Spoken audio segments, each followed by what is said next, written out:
Well, ladies and gentlemen, so today we are back to our regular series of covering conjunctions. And this week we're going to be covering our conjunction of Moon, Mercury, Venus, and Jupiter.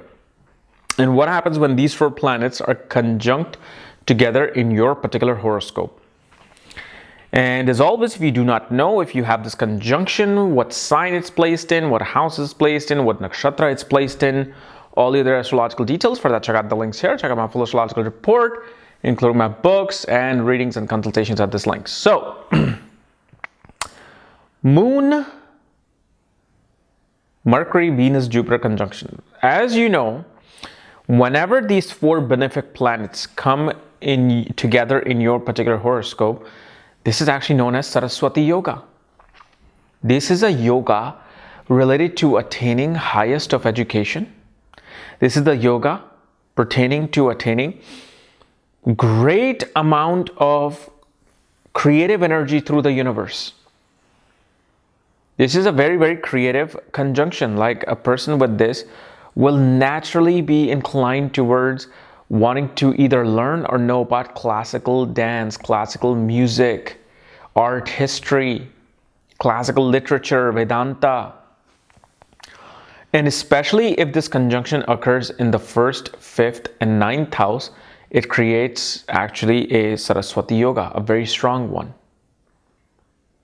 If conjunction occurs in the 3rd and 5th house, also shows somebody who will be very much inclined towards a creative pursuits, artistic pursuits of writing. Because Moon, as you know, is a karaka related to writing. Venus represents literature. Jupiter represents writing and publishing. Mercury is a karaka of writing.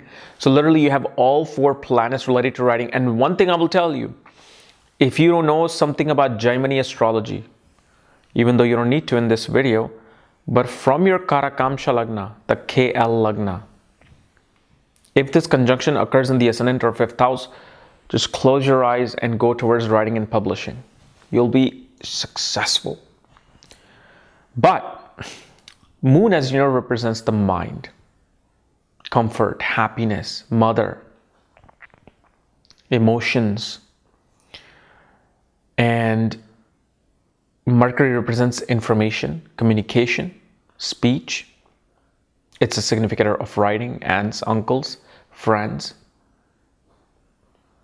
Venus represents spouse, love, relationships, arts, media, creativity, fashion. Jupiter represents biology, classical knowledge, classical literature, gurus, children, husband, prosperity, philosophy, religion. So all these four energies are now coming together. So we're wanting to know exactly what will it do. Besides the yoga that I just explained, what else might it do in your life?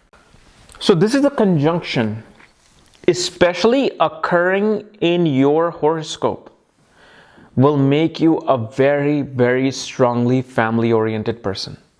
Like you are the kind of person, even if you grew up in the most harshest of conditions, and believe me, people do grow up in the harshest of conditions with this conjunction. Don't think just because you're born with this conjunction, oh, everything will be okay. No, because the rest of the horoscope, the way it's placed, the way these planets are landing themselves in your Navamsha chart will really carry on the final result. But even let's say you grew up in the harshest of conditions. Let's say you were abandoned by your family. You were abused by your father, your mother. Even then you will have a strong inclination towards wanting to have a family, wanting to have your own family. You want to be around your spouse and children, if not your own parents. But on a normal day, on a normal circumstances, always these people are very strongly connected to the family. They want to be in that family environment. Their mother or your mother would be a strong significator of giving you the highest of knowledge in life. Perhaps knowledge that you may not have even gotten from your own guru. Mother will be having the energy of the guru, energy of a friend, energy of a companion, And for you, the happiest moments of your life will be around your mother. And from there, it will translate to your spouse, to your friends. Why? What do I mean by translate? You're going to look for a spouse who resembles the quality and the ethics of your mother. You're going to look for friends who give you the same love and nourishment like your mother. But on the broader scales, like I was saying, this is a conjunction that represents the greatest of creative, knowledge and energy within the person. And especially if it occurs, let's say, in the second house, 8th house axis, this can also mean that you will do excellent in dealing in money, currency, wealth. But usually if a person is going to go into the sectors related to banking and finance, a malefic impact is very, very important. So if, let's say, by aspect, Saturn aspects this conjunction, Mars aspects this conjunction, Rahu aspects this conjunction, that's when a person will be inclined towards wanting to deal in money. Because money is a different energy compared to Saraswati, the goddess of knowledge. So for one to go into the banking sector, especially if you can say it in the Kali Yuga, you have to have malefic impacts, because regardless of what kind of a profession you're in financially, you are screwing people somehow, some way. If you are a banker, financial advisor, investment banker, the only way you're going to make money is by somehow screwing the client. That is 100% given. There's no pure banker out there. You can become a financial analyst without any malefic impact. However, then again, you're going to need Mars and Ketu for calculations. But especially in the 8th house, what happens is, especially through marriage, your joint assets will just shoot up. Even if you're a man, you will marry a person who will be a professional themselves, and they can significantly increase your joint assets. And especially once you find a guru with this particular conjunction, that guru will be everything for you. That guru will be taking the place of the mother. Because remember, you have a Gaj Kesri Yoga occurring in this conjunction. Moon and Jupiter together.